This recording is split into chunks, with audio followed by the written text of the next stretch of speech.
रवीश कुमार जी का जो आइडियोलॉजी है, जिस तरह से उनका कंडक्ट है पूरे चैनल को चलाने का, एनडीटीवी की हालांकि टीआरपी नहीं है, बिल्कुल भी नहीं है, एडवर्टीजमेंट्स बिल्कुल भी ना के बराबर है, लेकिन रवीश कुमार जी की जो फंक्शनिंग है, जो उनका वे ऑफ कंडक्ट है, जिस तरह से वो खबरों को चलाते हैं, जिस तरह से वो बातचीत करते हैं और जिस तरह से वो देश के सेंसेशनल मुद्दे जो होते हैं, सेंसेशनल का मतलब है जो जरूरी मुद्दे उन पर बात करते हैं, ये रवैया काफी सारे बुद्धिजीवी समाज को अच्छा लगता है। आप मेरा YouTube चैनल जरूर सब्सक्राइब कर लीजिए, जिससे हम एक बुद्धिजीवी समाज का निर्माण कर सके, क्योंकि मैं भी अपने वीडियोस में वही बातें करती हूँ जो देश के लिए बहुत जरूरी है, जो आप लोगों के लिए बहुत जरूरी है, जिसका जानना आप लोगों के लिए बहुत ज्यादा फायदेमंद होता है। तो आप ऐसा ना समझे, धीरे धीरे आपको पता चलेगा कि इन सारी बातों को जानना एक्चुअली आपके लिए कितना कारगर साबित हो सकता है।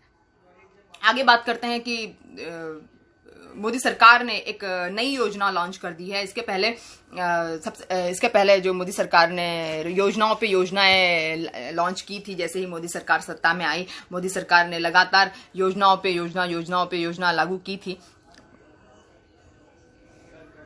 लेकिन जैसे मैं आपको बता दूं, एक योजना सबसे ज्यादा जो चली थी जनधन योजना के बाद में आयुष्मान भारत और भी कई सारी योजनाएं, उज्ज्वला योजना, इस तरह की काफी सारी योजनाएं चली। लेकिन मोस्ट ऑफ द योजनाएं बताया जाता है विशेषज्ञों द्वारा कि ज्यादातर योजनाएं फ्लॉप ही साबित होती है, 2-3 साल काम करके फ्लॉप ही साबित होती है। लेकिन अब मोदी जी जो है पूरी तरह से स्वामित्व कार्ड योजना लेकर आए हैं। स्वामित्व कार्ड योजना में गांव के जो लोग हैं, जिनके पास घर है, उनको उनके घर के लिए कार्ड मिलेगा, जिसमें लिखा जाएगा कि इस पर्टिकुलर घर पे उस पर्टिकुलर ग्रामवासी का अधिकार रहेगा।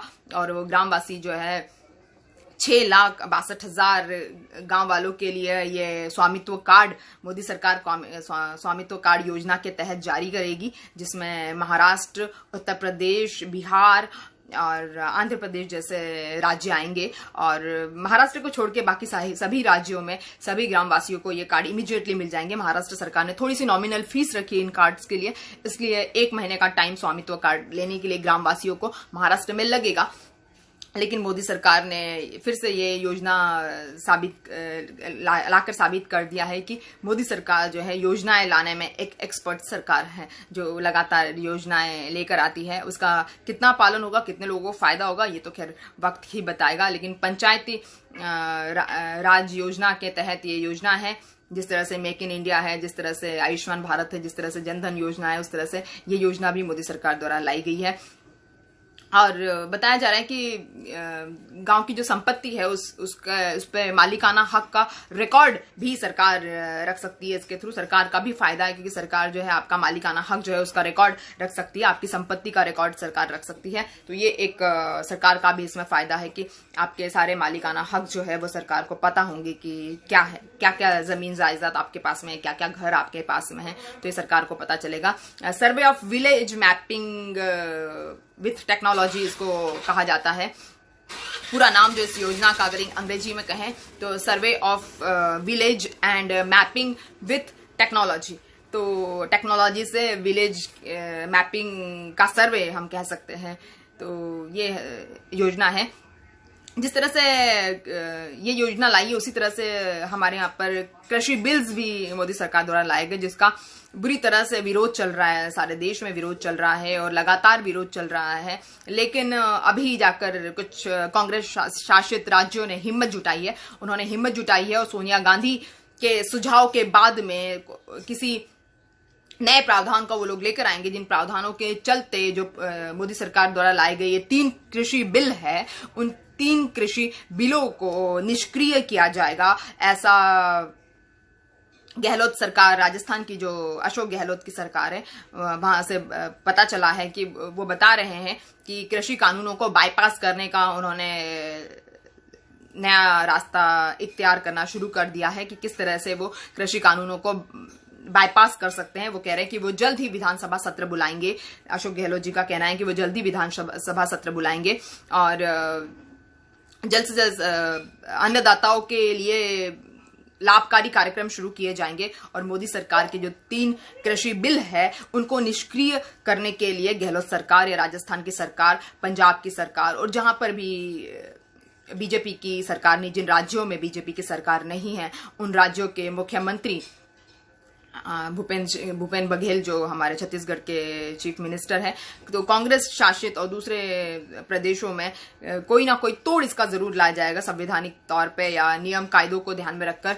पूरी तरह से विपक्ष इसकी मुखालफत कर रहा है, लेकिन इतना ज्यादा विद्रोह जो पिछले एक महीने से हो रहा है, पिछली 20 तारीख से जो इतना ज्यादा विद्रोह हो रहा है, उसके बावजूद भी मोदी जी और उनके मंत्री और मोदी सरकार टस से मस नहीं हो रही, अपने अड़ियल रवैये पे बनी हुई है। कल भी 27 किसान संगठनों ने और किसानों के नेताओं ने कृषि मंत्रालय में जाके मीटिंग की, जहां पर नरेंद्र सिंह तोमर जो कृषि मंत्री हैं हमारे, वो नहीं थे वहां पर, वो एब्सेंट थे। और जो लोगों ने बात की किसानों के नेतृत्व वाले नेताओं के साथ में, वो सिर्फ कृषि बिलों की महत्ता और उनके बेटर होने की बात की, जबकि किसानों की बातों को सिरे से खारिज कर दिया गया। किसानों की डिमांड्स को या उनकी रिक्वेस्ट को सुनने से सरकार ने मना कर दिया। सरकार किसी भी तरह से किसानों की बात सुनने के लिए तैयार नहीं है और किसानों को जो है सरकार एक कॉर्पोरेट व्यवस्था का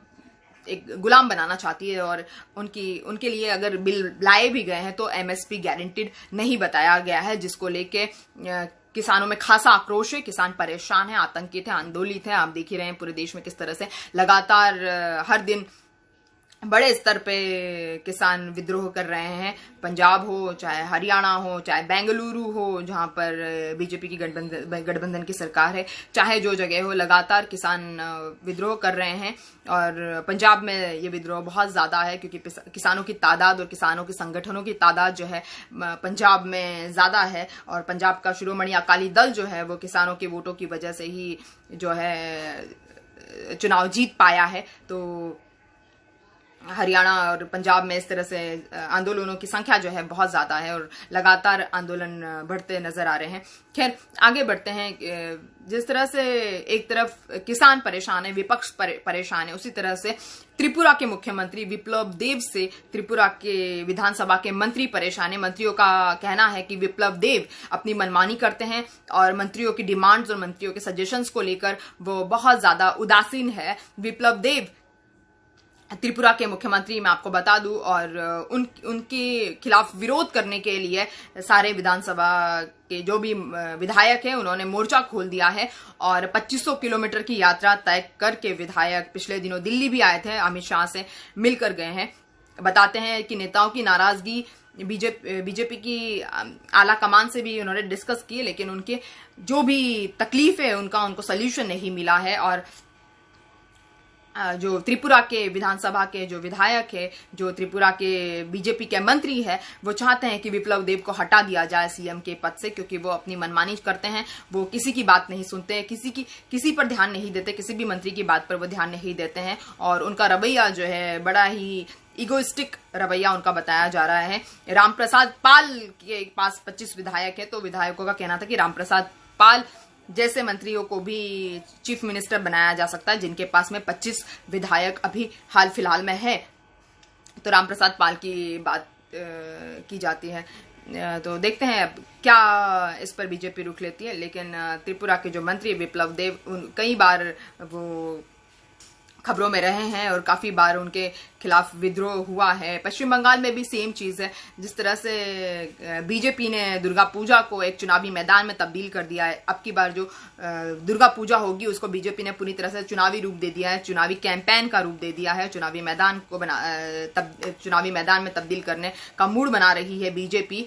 उसी बीच जो मुख्य सचिव की कंप्लेन करते हुए राज्यपाल ने बताया कि मुख्य सचिव जो है वो राज्यपाल को रिपोर्टिंग नहीं करते हैं और कानून व्यवस्था को लेके उनसे रिपोर्ट मांगी गई थी, लेकिन वो राज्यपाल की बातों को नहीं सुनते हैं। जगदीप धनगढ़ राज्यपाल का नाम है और बता रहे हैं कि लगातार मुख्यमंत्री और राज्यपाल के बीच में विवाद बढ़ता जा रहा है। मुख्यमंत्री और राज्यपाल के बीच में लगातार टसल बढ़ती जा रही है, जो पिछले 3 महीनों से हमें सुनने के लिए मिल रही। कोरोना के पहले से भी ये टसल थी और राज्यपाल के खिलाफ ये थी टसल।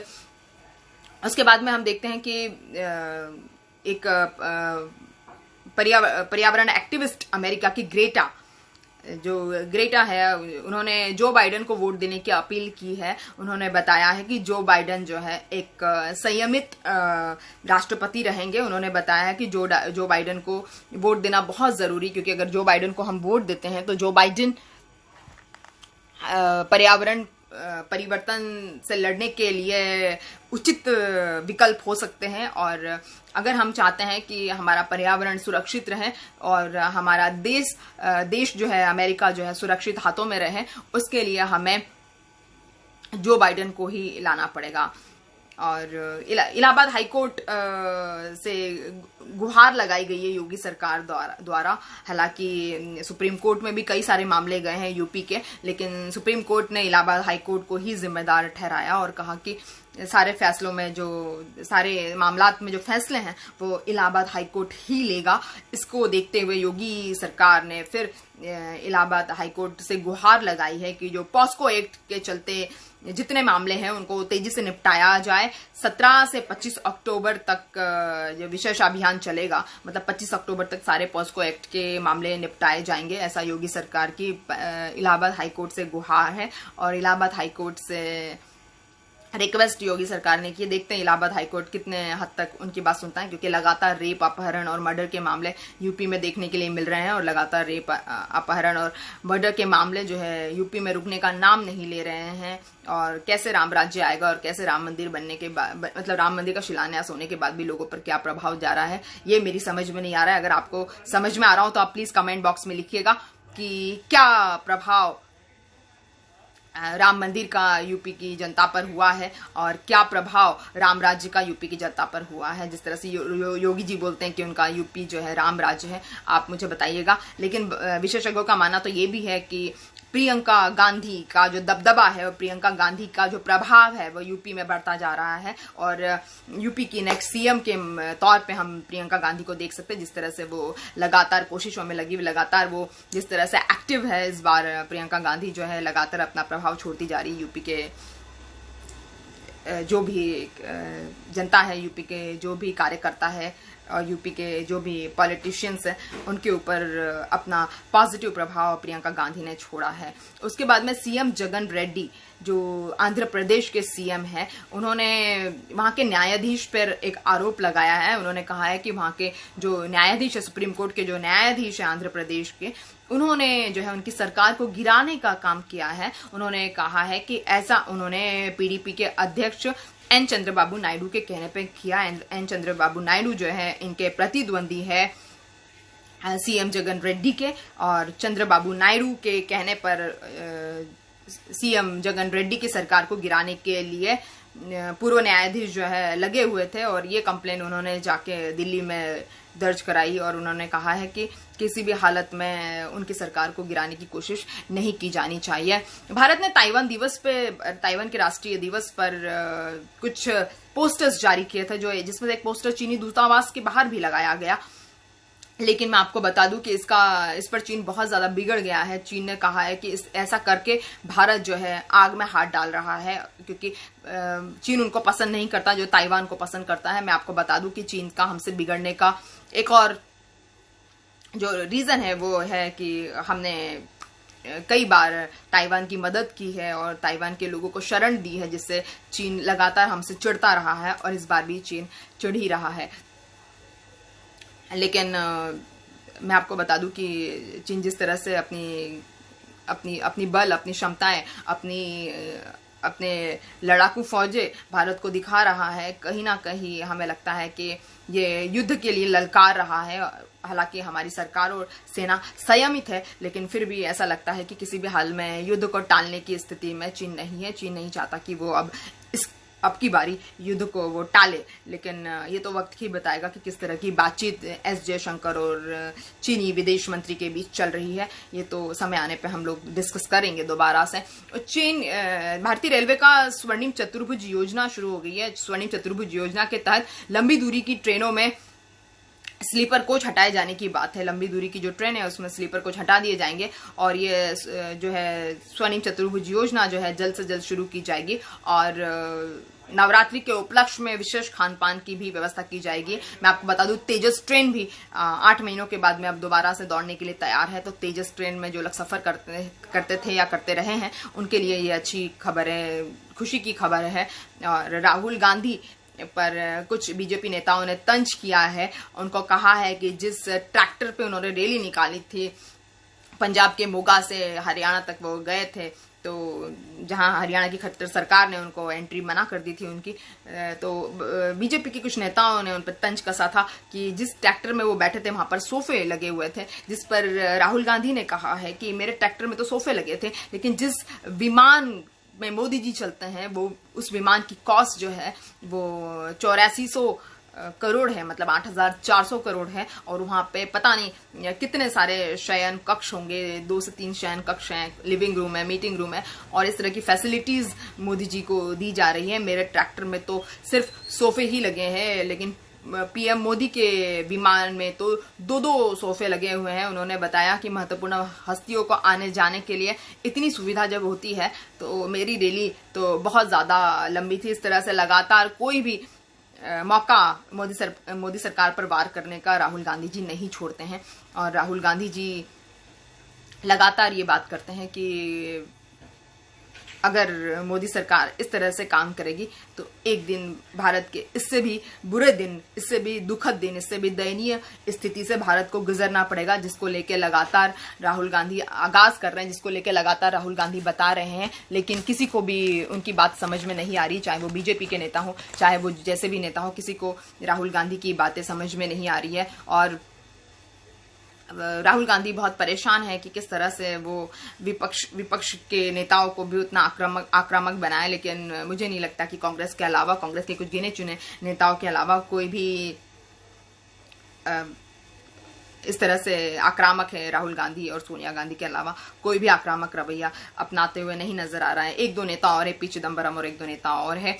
और सबसे ज्यादा इंपॉर्टेंट चीज है कि किसान कानूनों को लेकर फिर से जो किसानों का मोदी सरकार के खिलाफ आंदोलन है वो बहुत ज्यादा तेज हो गया है। जब किसानों के 29 संगठनों की बात कृषि मंत्रालय ने मानने से मना कर दिया, उसके बाद में ये आंदोलन और तेजी पकड़ रहा है। और किसानों की जो प्रतिनिधि है उन्होंने केंद्र सरकार के खिलाफ एक मुहिम छेड़ दी है, जिसमें बीजेपी के नेताओं के घर के बाहर धरने देना, जिसमें आप मोदी जी के पुतले जलाएंगे, जिसमें किसान लंबी चौड़ी रैलियां करेंगे, भूख हड़ताल पर बैठेंगे हर बीजेपी नेता के घर के बाहर। पंजाब की मैं बात बता रही हूँ। और पेट्रोल पंप को बंद कर दिया जाएगा, जो 2 कॉर्पोरेट घराने के पेट्रोल पंप है उनकी कार्यवाही पर रोक लगा दी जाएगी इन दिनों में। और ट्रेनों के साथ साथ अब की बार जो टोल प्लाजा है वहां पर भी सड़कों को ब्लॉक कर दिया जाएगा। तो इस तरह से किसानों के जो आंदोलन है वो लगातार तेज प्रदर्शन कर रहे हैं, लगातार तीखी प्रतिक्रिया किसान दे रहे हैं और लगातार किसान जो है वो अपनी जिद पर आमादा है। वो चाहते हैं कि किसान बिल जो सरकार ने बिना विचार विमर्श के सरकार ने बहला फुसला के पास कर दिए और राष्ट्रपति के हस्ताक्षर भी करा लिए, वो जो बिल है वो बंद कर दिए जाए, उसको निरस्त कर दिया जाए। उसके बदले ऐसे बिल लाए जाए जो किसानों के हित में है, ऐसे बिल लाए जाए जो जिनसे किसानों को फायदा हो। या फिर अगर ये किसान बिल, तीनों किसान बिल अगर सरकार को महत्वपूर्ण लगते हैं तो एमएसपी को गारंटीड लिखा जाए, एक लाइन एमएसपी गारंटीड लिख दी जाए, या तो फिर ऐसा लिख दिया जाए कि जो भी एमएसपी से कम पर किसानों की फसल खरीदना चाहेगा उस व्यापारी या उस उद्योगपति या उस उद्योगपति घराने को जेल में जाकर बैठना पड़ेगा, जेल में कारावास, लंबा कारावास झेलना पड़ेगा। लेकिन ऐसा कुछ भी मोदी सरकार लिखने के लिए तैयार नहीं है। मोदी सरकार का एजेंडा सिर्फ और सिर्फ किसानों को परेशान करने का है। जिस तरह से मजदूरों पर लात और घूसे पड़े हैं, जिस तरह से मजदूरों पर डंडे पड़े हैं लॉकडाउन के चलते, थोड़े दिनों में किसानों की हालत भी ऐसी हो जाएगी। लेकिन आपको मैं बता दूं कि अगर आपकी थाली में आज अन्न है या लॉकडाउन में अगर आपकी थाली में अन्न था तो उसका जिम्मेदार सिर्फ किसान था। अगर किसान ना होते तो आपकी थाली में अन्न आना लॉकडाउन के समय पर बहुत ज्यादा मुश्किल होता। लेकिन ठीक है, आगे बात करते हैं कि कांग्रेस ने अपने बिहार में दूसरी लिस्ट उम्मीदवारों की जारी कर दी है। उम्मीदवारों की दूसरी लिस्ट में वापस से कांग्रेस ने कुछ फेरबदल किए हैं और कांग्रेस जो है बिहार इलेक्शन के लिए काफी सक्रिय नजर आ रही है और शायद तेजस्वी यादव अपने इरादों में, अपने जो चैलेंजेस उन्होंने लिए हैं इस बार, जो उन्होंने बीड़ा उठाया, उसमें शायद कामयाब होंगे। एक खाली स्लेट पे तेजस्वी कुछ लिखना चाहते हैं। तेजस्वी चाहते हैं कि वो अपने पिता की पदचिन्हों पर चले। तेजस्वी के खिलाफ काफी सारी जांचें चल रही है, उनकी संपत्ति और काफी सारे उनके ऊपर इल्जाम लगाए जा रहे हैं। उनकी पढ़ाई को लेकर काफी सारे सवाल उठ रहे हैं। उनके पिता, उनकी फैमिली धरोहर जो राजनीति की है उस पर काफी सवालिया निशान लगाए जा रहे हैं। लेकिन तेजस्वी ने मुद्दा गरमा दिया। तेजस्वी ने बताया कि जिस दिन उनकी सरकार सत्ता में आएगी उस दिन 10 लाख नौकरियां जो है तुरंत दी जाएगी। लेकिन ये बात भी सामने आ रही है, विशेषज्ञों का मानना है कि बिहार की जनता को सिर्फ नौकरी से काम नहीं चलेगा। बिहार में जिस तरह की शिक्षा की स्थिति जो है वो स्तर ठीक नहीं है शिक्षा का, तो बिहार की जनता शिक्षा का स्तर भी बेहतर चाहती है। बिहार की जनता चाहती है कि शिक्षा का भी सुधार बिहार में किया जाए, शिक्षा पद्धतियों का भी सुधार बिहार में किया जाए, शिक्षा को बढ़ावा दिया जाए बिहार में। और एक गेम चेंजर के रूप में तेजस्वी सामने आ रहे हैं। तेजस्वी ने बताया है कि वो जो 14 करोड़ दिहाड़ी मजदूर जिनके लॉकडाउन के समय नौकरियां चली गई थी, हालांकि फिर वो वापस आ गई, उन्होंने कहा कि ज्यादातर मजदूर यूपी बिहार के थे और वो अब ऐसा कुछ करेंगे उनकी सरकार की सत्ता में आने के बाद जिनसे उनके यहाँ के मजदूरों को पलायन ना करना पड़े। मतलब एक हम कह सकते हैं कि तेजस्वी यादव ने एक बेसिक राजनीति का पकड़ लिया है, जिसमें ईबीसी वर्ग को ईबीसी वर्ग जो बिहार का 30% मतदाता है, ईबीसी वर्ग को पकड़ लिया है, जो मध्यम ओबीसी वर्ग है उनको पकड़ लिया है तेजस्वी यादव ने। जिस तरह से नीतीश कुमार जी ने अपनी कुछ चालें चली थी जिसमें शराबबंदी करके महिलाओं के वोट हासिल किए थे नीतीश कुमार जी ने, जिसमें साइकिलें बांट के बच्चियों के वोट हासिल किए थे, जिसमें उन्होंने काफी ज्यादा शोर शराबा करके मध्यम वर्गीय और काफी सारे समाज जो कहीं जिन समाजों के नेता नहीं थे उन समाजों के भी वोट उन्होंने अपनी राजनीति दिखाते हुए कर लिए थे। हालांकि नीतीश कुमार बताया जाता है कि ये कुर्मी जाति के हैं और कुर्मी जाति जो है सिर्फ 2% है बिहार में, फिर भी लगातार नीतीश कुमार अपने चुनावी हथकंडे, अपने राजनीतिक हथकंडे अपनाते हुए जीतते रहे हैं और उन सब बातों को जो है अधिग्रहित कर लिया है इस बार तेजस्वी यादव ने। और तेजस्वी यादव जो है बिहार का फेस बनते हुए नजर आ रहे हैं। और तेजस्वी यादव ने बोल दिया है कि अगर मेरे खिलाफ कुछ भी कंप्लेन होती है, मेरे खिलाफ अगर कोई भी मुकदमा है, हजारों जांच एजेंसियां जांच कर रही है तो मुझे जेल में भेज दीजिए, मगर मैं बिहार की जनता की भलाई के लिए तत्पर हूं।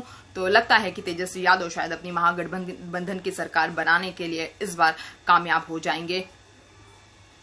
कांग्रेस के वोट बैंक को भी अपना वोट बैंक बना लेंगे। और जिस तरह से नीतीश कुमार लगातार अपने 15 सालों के कार्यकाल के बावजूद भी पुराने 15 सालों की भी जनता को याद करवा रहे हैं और उनके कार्यकाल के पहले के 15 पुराने साल याद करवा रहे हैं, उसका बिहार की जनता पर कोई असर होता हुआ नजर नहीं आ रहा है। बिहार की जनता पूरी तरह से उदासीन हो गई है, नीतीश कुमार को लेकर परेशान हो गई है, ऐसा बताया जा रहा है, जिसका फायदा बताया जा रहा है कि तेजस्वी यादव को मिलेगा। हालांकि अभी नीतीश कुमार जी के पास में जितेंद्र राम मांझी भी है जिनके द्वारा वो कई सारी चीजें बुलवा रहे हैं, लेकिन फिर भी तेजस्वी का जो चुनावी हथकंडा है वो ज्यादा कारगर साबित हो रहा है। जो चुनावी या राजनीतिक हथकंडे हैं तेजस्वी यादव के, वो ज्यादा कारगर इस बार समझ में आ रहे हैं।